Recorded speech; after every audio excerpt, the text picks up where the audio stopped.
Kita lagi nungguin Pak Deddy belum datang-datang. Iya nih, lagi ngapain ini? Assalamualaikum, waduh tamuku udah datang. Waalaikumsalam. Lah ini nih yang punya studio baru datang nih Mbak. Mohon maaf lambat ini. Kebetulan tadi habis nganter anak dulu, terus ada obrolan sama orang tua, ketemu orang tua di sekolah itu. Jadi ya mohon maaf, ini terlalu lama Mas, kurang lama ini nunggunya. Kurang lama kayaknya ya Mbak ya. Gimana Mbak Uni kabarnya? Baik, alhamdulillah, baik. sehat. Lama nggak jumpa sama Mas Deddy. Ya, alhamdulillah sekarang sudah bisa bersilaturahmi kembali di studio saya ini. Mbak Mila gimana? Baik. Alhamdulillah sehat Mas Deddy. Oke, baik, alhamdulillah. Teman-teman Sobat Edu yang dimanapun kalian berada, semoga harinya berjalan dengan baik dan lancar. Kembali lagi di acara kita Sambung Sedulur Podcast BPGB Provinsi Jawa Tengah. Sebuah acara podcast yang pastinya buat Sobat Edu makin semangat. Bareng saya tentunya, Deddy dan rekan saya ada Mbak Uni dari BPPMP Provinsi Jawa Tengah. Dan rekan saya Mbak Wela dari BPGB Provinsi Jawa Tengah. Beliau berdua adalah fungsional WP dan PTP.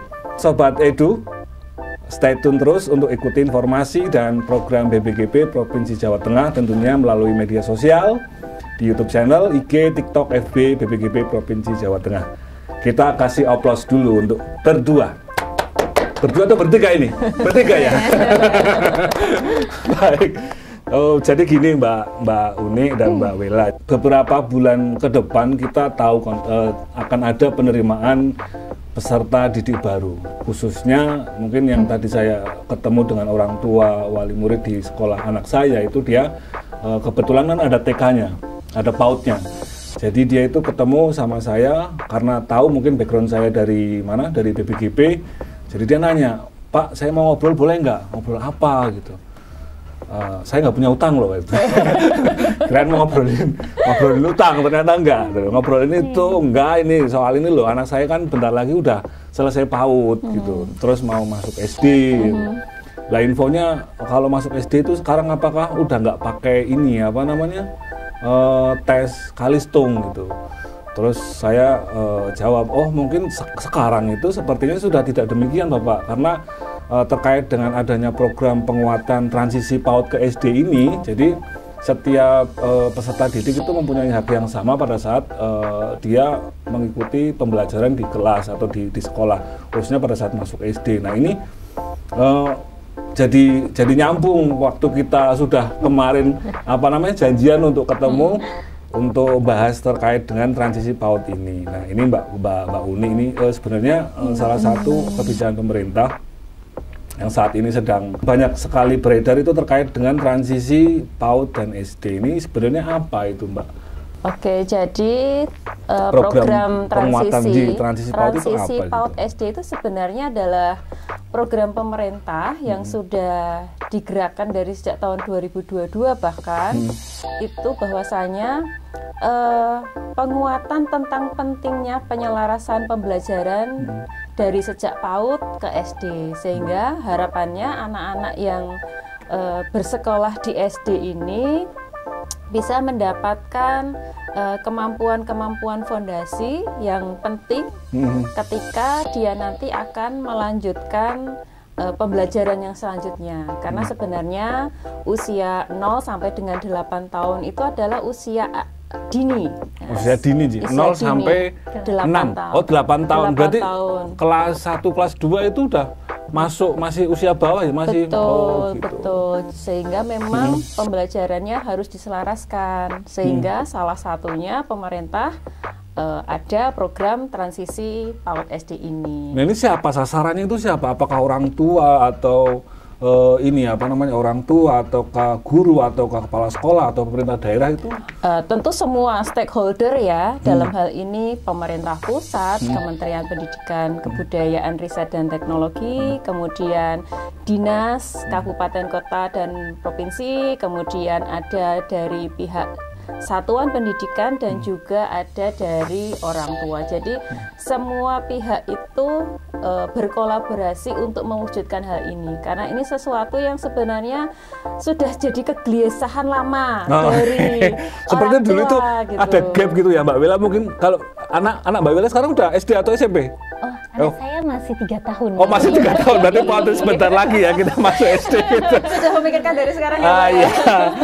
Memang sebenarnya itu kalau saya sering mendengar itu kadang katanya itu waktu masuk SD itu harus tes kalitung, padahal pada usia itu masih usia saat anak-anak itu masih senang-senangnya bermain, mungkin mengenalkan mungkin boleh gitu ya, tapi kalau dituntut harus bisa baca tulis hitung itu sepertinya terlalu berlebihan ya. Hak anak itu merasa seperti tidak difasilitasi gitu. Nah, terkait dengan program penguatan transisi PAUD SD ini, itu sebenarnya saya juga membaca kemarin itu sekilas itu terkait dengan adanya surat edaran dari Kemendikbud Ristek melalui Direktorat PAUD Didasmen itu untuk terkait dengan penguatan transisi PAUD dan SD ini.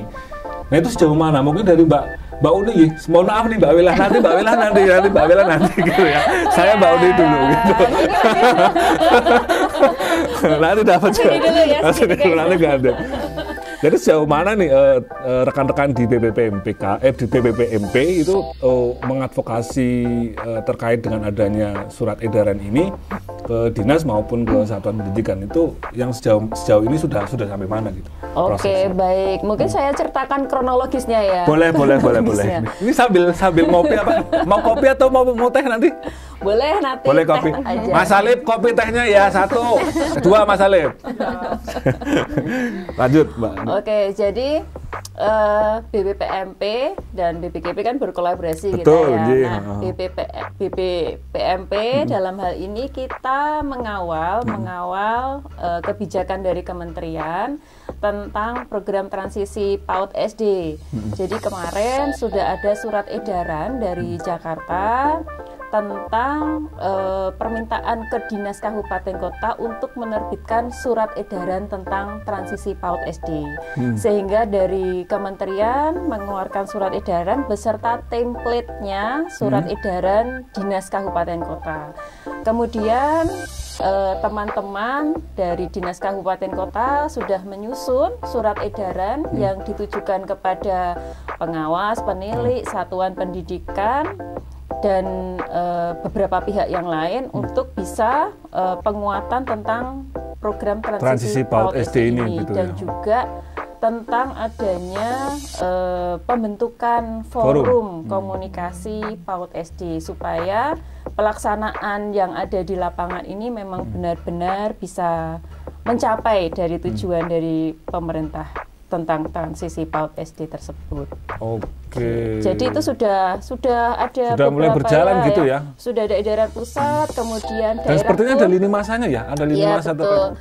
Jadi 35 kabupaten kota di Jawa Tengah ini sudah punya surat edarannya. Surat edarannya sudah diupload di masing-masing laman pemerintah daerah dan sudah diupload juga ke Jakarta, dan bahkan mereka sudah memiliki tim forum komunikasi PAUD SD ini. Nah, selanjutnya mungkin kita perlu memberikan advokasi ke dinas, kemudian memberikan advokasi bagaimana tentang teknisnya forum komunikasi PAUD SD ini berjalan. Jadi mungkin ada beberapa kabupaten kota yang sudah ada tindak lanjut, karena memang ada yang sejak tahun 2022 sebenarnya ada beberapa yang mendapatkan dana bantuan pada waktu itu, kemudian yang belum, nah tahun ini dibentuk begitu. Tetapi yang jelas 35 kabupaten kota pada saat ini sudah mulai berjalan punya ya, tim bergerak semua, dia. Ya sudah bergerak.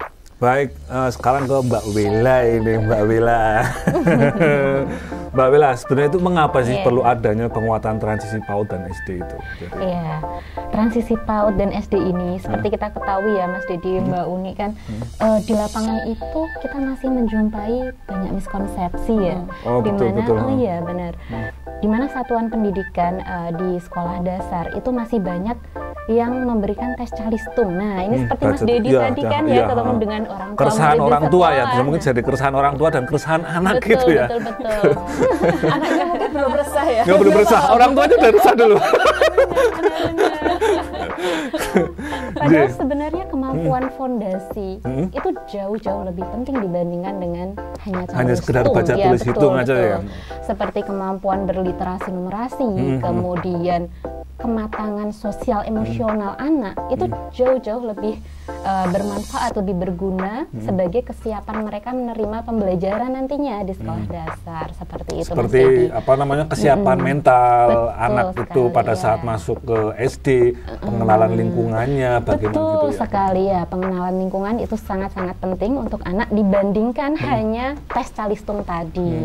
Kemudian kalau sekarang kan mungkin kan yang terlihat itu beberapa satuan pendidikan itu mungkin ada gap ya antara PAUD dan SD itu di mana PAUD itu pembelajarannya masih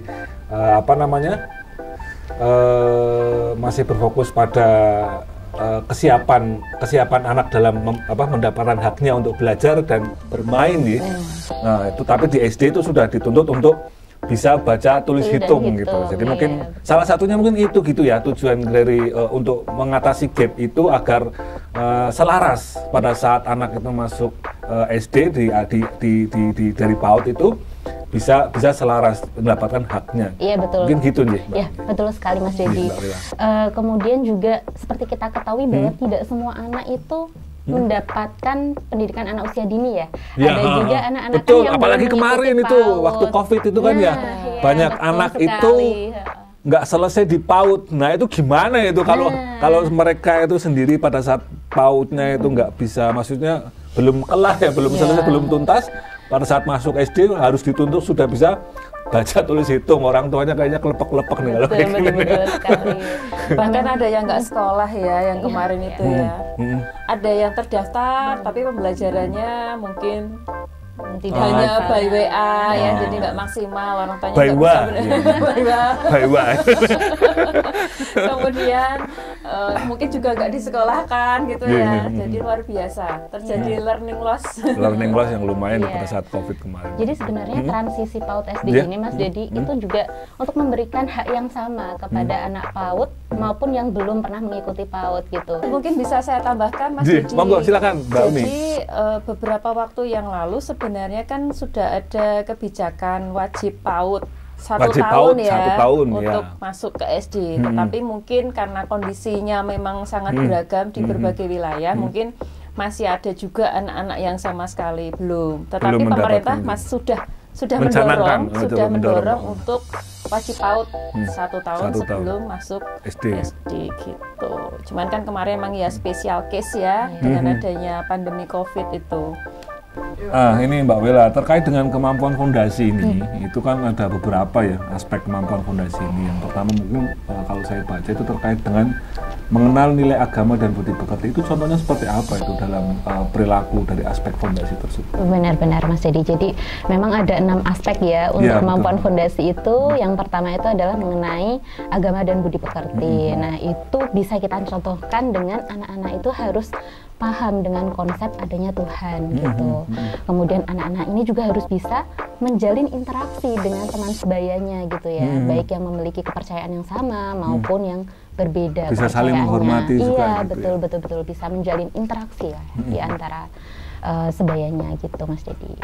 Terus ada juga yang terkait dengan keterampilan sosial dan bahasa ini. Ini contoh-contoh yang konkretnya itu mungkin dapat minta tolong, mengucapkan maaf, terima kasih gitu, mungkin gitu ya. Betul sekali Mas. Jadi iya.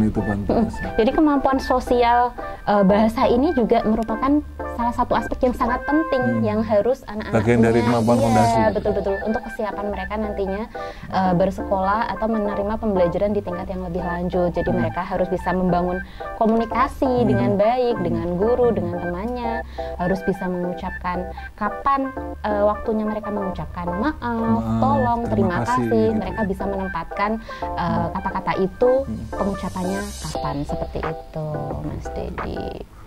Mungkin mau ditambahin Mbak Uni. Kayaknya itu ada beberapa itu ya, kematangan emosi, terus ada pemaknaan terhadap belajar yang positif gitu ya. Ya, jadi kalau itu kan membentuk anak memiliki persepsi yang positif tentang sekolah, sehingga dia senang datang ke sekolah, kemudian happy untuk ikut pembelajaran.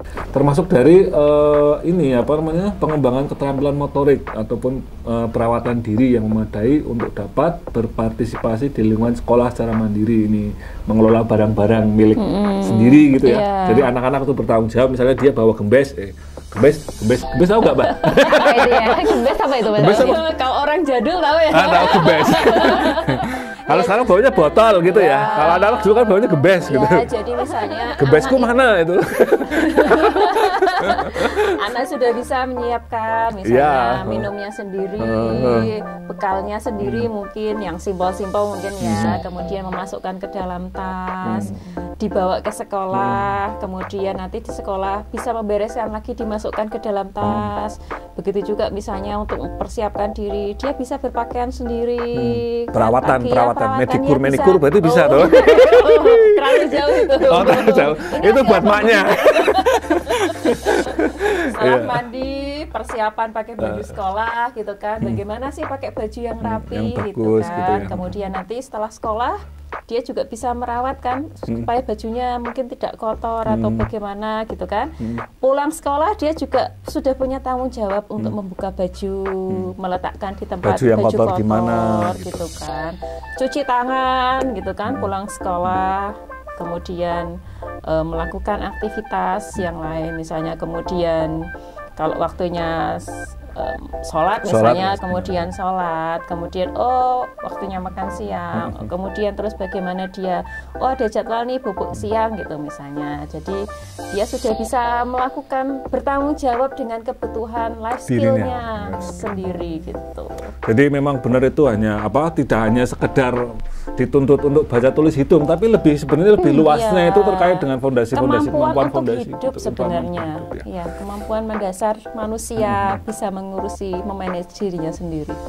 Nah, terkait dengan aspek kemampuan fondasi ini yang keenam nih, yang terakhir, kematangan kognitif itu atau literasi numerasinya itu seperti apa sih Mbak Uni itu? Iya, jadi anak usia dini itu dari sejak PAUD sampai dengan ke SD awal kelas 1-2 itu memang perlu dikuatkan literasi numerasi. Ketika kita berbicara tentang literasi numerasi konkretnya itu seperti apa? Ya, tidak hanya secara kognitif, tidak hanya sekedar anak itu bisa membaca, anak itu bisa berhitung, tetapi dia itu paham tentang maknanya.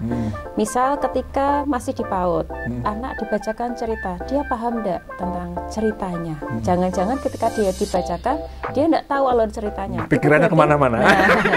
Itu berarti literasinya kurang. Oh, ya. Kemudian ketika ada juga tentang konsep waktu, anak belum tahu istilah kemarin, hari ini, besok lusa. Gitu. Nah, itu juga perlu ditekankan juga.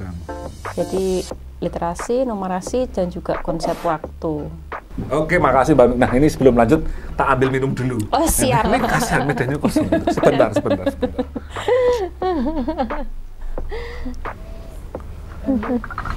Oke, sepada ini sudah jadi nih, Mbak. Ini saya di sini juga nyambi. Sudah lama ya Mas di sini, Mas? Sudah. Palu gada. Terima kasih. Monggo diminum. Iya, terima kasih. Baik, lanjut.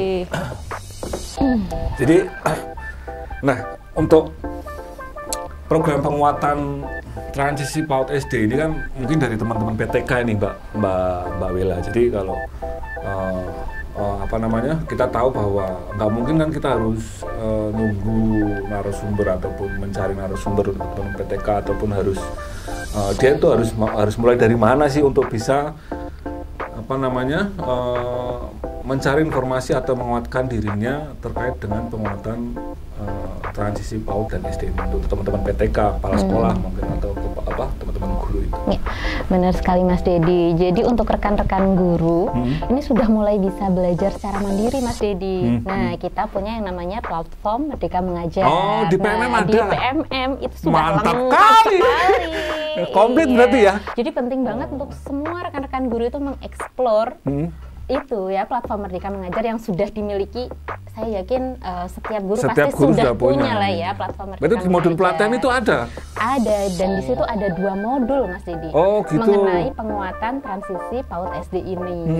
Yang pertama itu ada modul mengenai penguatan transisi PAUD SD di awal tahun ajaran baru. Dan yang kedua itu ada modul penguatan transisi PAUD SD melalui pembelajaran. Nah tentunya 2 modul itu bisa Bapak Ibu guru lihat di platform Merdeka Mengajar. Berarti tinggal pakai HP pun bisa ya? Jadi nggak usah nunggu. Dimana saja, kapan saja Bapak Ibu guru bisa membaca, mengeksplor sendiri secara mandiri.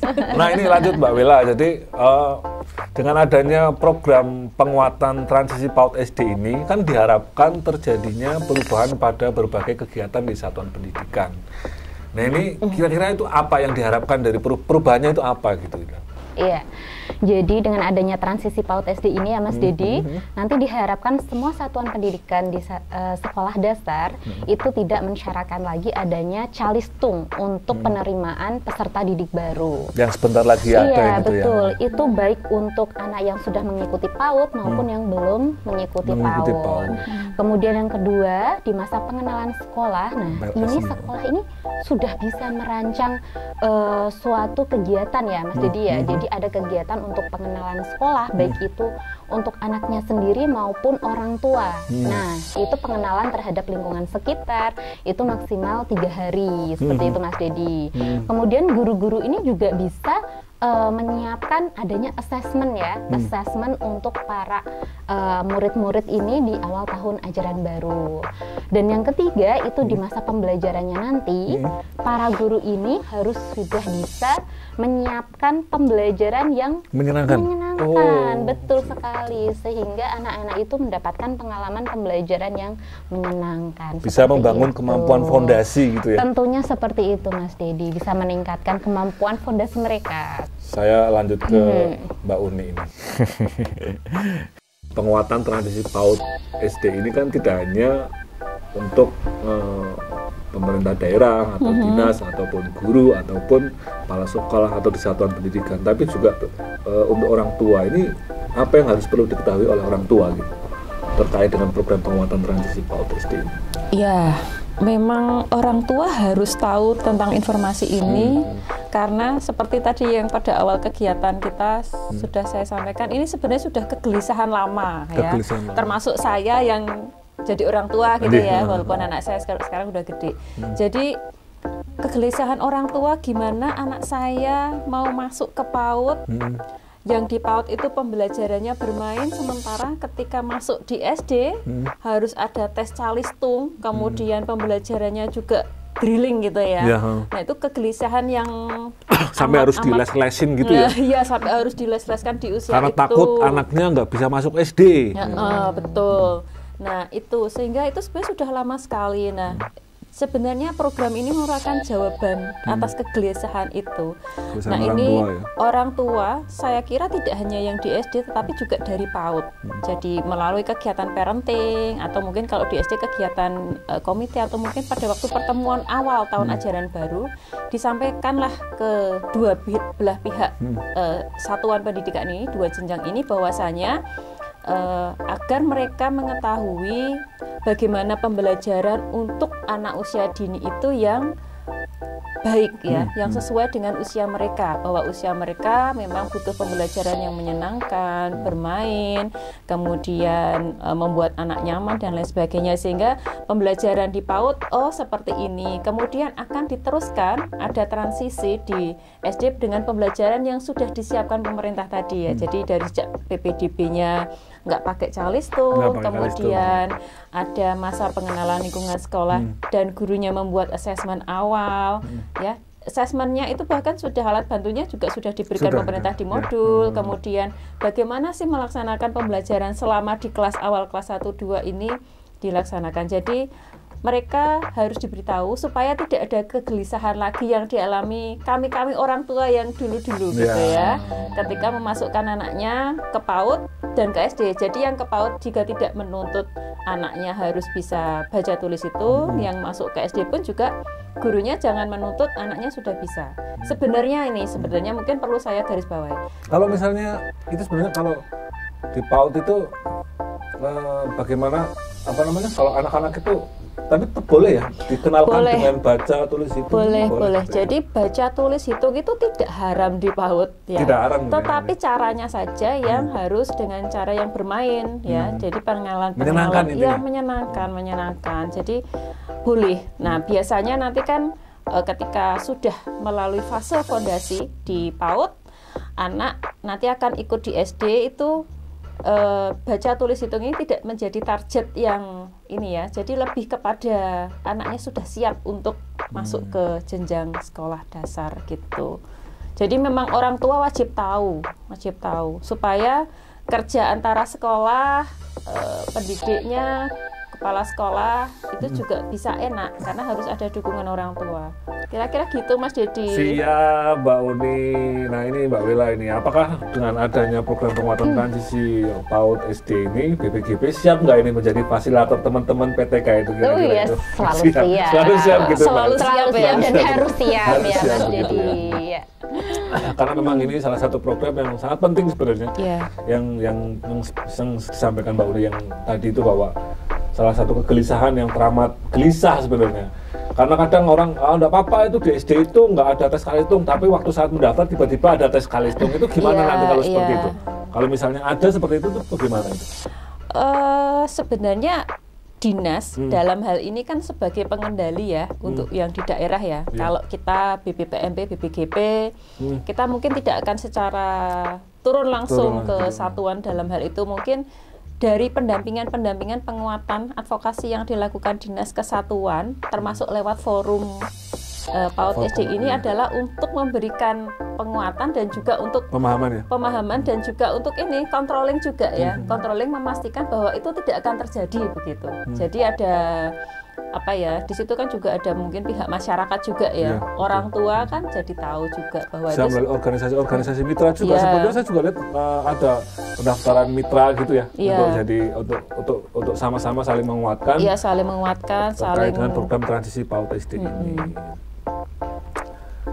Nah ini Mbak Bella, untuk memulai belajar terkait dengan program penguatan transisi PAUD ini itu gimana itu mulai dari akses PMM ya, katanya tadi infonya kan semuanya itu ada di PMM gitu ya, semuanya ada di PMM. Caranya gimana? Betul sekali Mas one stop shopping. Jadi untuk Bapak Ibu guru yang sudah memiliki platform Merdeka Mengajar di smartphone-nya ini Mas Dedi ya, siap. sudah bisa langsung membuka PMM-nya di smartphone-nya, kemudian login tentunya dengan akun belajar.id. Nah, setelah Bapak Ibu sudah login di PMM ini, Bapak Ibu bisa memilih di menu pengembangan diri. Nah, di menu pengembangan diri ini nanti ada pelatihan mandiri Mas Dedi. Nah, Bapak Ibu cukup klik saja itu pelatihan mandiri, akan muncul topik-topik. Nah, di situ sudah lengkap sekali Mas Dedi, banyak sekali. Tentunya mengenai modul penguatan transisi PAUD SD itu sudah ada di dalam pelatihan mandiri. Mandiri. Iya, jadi cukup kalau rekan-rekan PTK itu mau memulai itu tidak harus nunggu besok-besok ya. Iya, sekarang kalau sudah punya akun Belajar ID bisa langsung ya. Betul sekali Mas Dedi. Tinggal pilih pelatihan mandiri, di situ sudah ada topik-topik yang ingin dipelajari. Oke, jadi tadi sudah sangat jelas sekali untuk rekan-rekan dari para sekolah atau teman-teman GTK itu untuk memulai belajar atau memulai terkait program penguatan literasi PAUD SD ini, Bapak Ibu bisa langsung akses di platform Merdeka Mengajar itu nih Mbak Wela ya. Betul. Mungkin closing statement-nya adalah tiap bagian dari praktik penguatan transisi PAUD yang berpihak pada anak merupakan bagian yang tidak terpisahkan dari transformasi satuan pendidikan yang dilakukan melalui penguatan kegiatan pembelajaran serta kemitraan dan dengan orang tua baik di PAUD maupun di SD. Dan jangan lupa teman-teman PTK bisa langsung akses penguatan program literasi transisi PAUD SD ini melalui platform Merdeka Mengajar. Mungkin ada yang mau ditambahkan dari Mbak Uni atau Mbak Uni dulu mungkin? Ya, jadi Sobat Edu, apa yang harus kita lakukan? Yang harus kita lakukan adalah silahkan buka PMM-nya, pelajari apa saja yang terkait dengan transisi PAUD SD. Sudah ada alat bantunya semua di situ, silahkan dimanfaatkan. Kemudian terapkanlah pada saat kita besok menerima PPDB tahun 2003-2004. Kemudian laksanakan juga asesmen awal ya, MPLS. Kemudian laksanakan juga dalam pembelajaran selama kelas 1-2.